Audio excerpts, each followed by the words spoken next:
Hey guys, how's it going? My name is Adam. Today I'm going to show you how to send pictures as snaps on Snapchat. So first of all, go ahead and open up your Snapchat. Alright, and basically what I'm going to do next, I'm going to just log in with my account. Right, and after I log in, right, I'm going to just log in with my account. And basically what I'm going to do next, I'm going to just go ahead, let me switch the camera.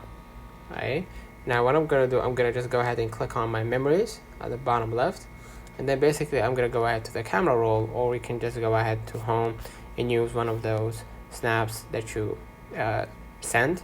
And let's say for example this one, right, I'm going to be able to add text like a normal snap, or I can add, you know, whatever we're drawing or something like that.